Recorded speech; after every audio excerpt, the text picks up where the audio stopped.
tous, bonjour les enfants, j'espère que vous allez bien. Aujourd'hui, je vais vous raconter une nouvelle histoire. Est-ce que vous êtes prêts? Oui? Très bien. Alors installez-vous confortablement et soyez attentifs. Je vais vous lire aujourd'hui La rose bleue de Si l'Asie m'était comptée. C'est parti! La rose bleue. Une jeune princesse possédait toutes les qualités que l'on put désirer. Ses yeux d'un bleu profond illuminaient un visage ravissant, et tout le monde admirait la façon qu'elle avait de raconter des histoires. Sa mère était morte à sa naissance et son père l'adorait et ne lui refusait rien. La princesse, cependant, avait un défaut. Se considérant comme une personne parfaite, elle exigeait que tout autour d'elle le fût également.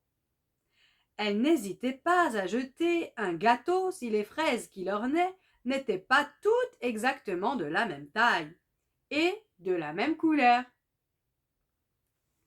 Évidemment, aucun prétendant ne trouvait grâce à ses yeux.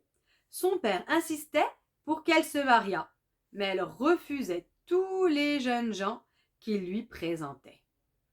Un jour qu'il la suppliait de nouveau, elle lui promit qu'elle épouserait celui qui lui apporterait une rose bleue. Le père ne se réjouit pas de cette décision, car il savait bien que les roses bleues n'existent pas.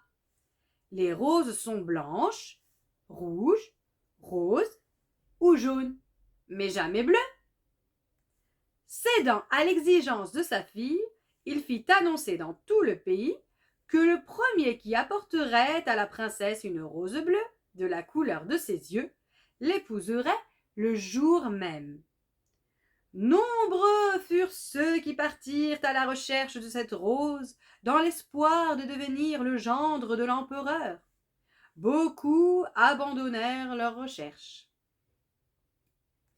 Seuls 3 prétendants continuèrent leur quête. L'un d'eux était un riche marchand. Il alla voir un fleuriste et lui demanda de lui trouver une rose bleue. Sinon, il le tuerait. Le fleuriste désespéré utilisa un subterfuge pour sauver sa vie. Il trempa une rose blanche dans un liquide bleu et la rose se teinta de la couleur désirée. Quand le marchand revint voir le fleuriste, il le remercia et lui donna beaucoup d'argent. Il se précipita alors au palais pour montrer la rose bleue à la princesse et l'épouser. Le roi se réjouit à la vue de la fleur et dit à sa fille : « Tu dois tenir ta promesse. Tu as la rose bleue que tu souhaitais.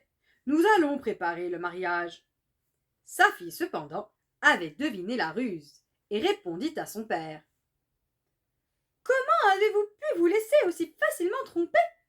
Cette rose n'est bleue que parce qu'elle a été teintée. Ce n'est pas sa couleur d'origine. » Elle demanda qu'on apporte un oiseau. Lorsque celui-ci se posa sur la rose, il mourut instantanément, tué par le poison qui avait servi à colorer la fleur. Le deuxième prétendant était un militaire qui se rendit dans la région des 5 fleuves, célèbre pour ses diamants.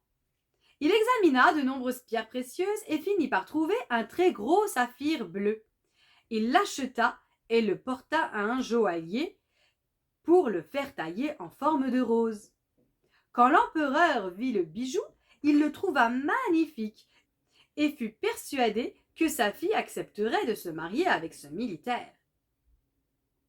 Son père alla la chercher et lui dit : « Tu dois tenir ta promesse. Tu as la rose bleue que tu souhaitais. Nous allons préparer le mariage. » Quand elle vit la rose, la jeune femme s'écria : « Mais ce n'est pas une fleur ! Mon père, vous voyez bien que ce n'est qu'un saphir taillé en forme de fleur. J'ai de bien plus beaux bijoux et j'attends toujours qu'on m'apporte une vraie rose bleue. » Le troisième prétendant était un jeune noble de bonne famille.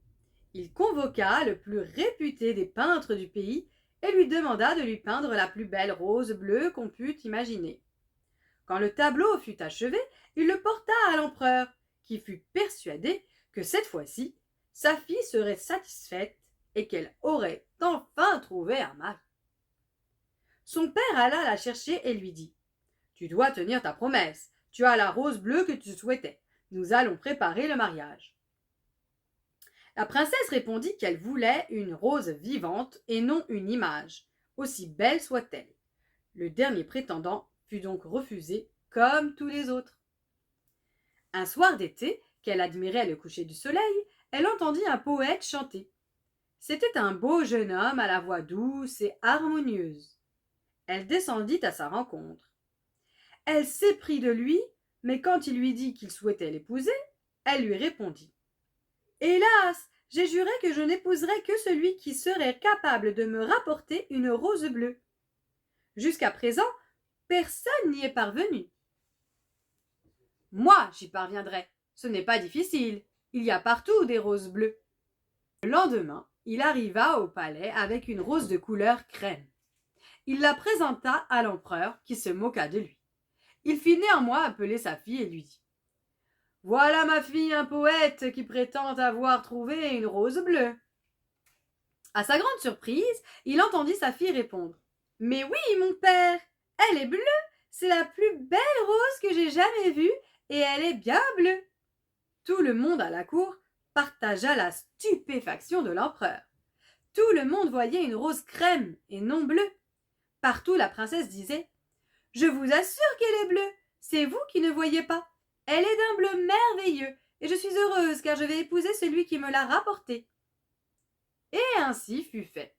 La princesse fut très heureuse et perdit l'habitude de rechercher en permanence la perfection. Voilà, fin de l'histoire, j'espère que ça vous a plu. À bientôt pour une nouvelle histoire. N'hésitez pas à liker et à partager. Bisous bisous.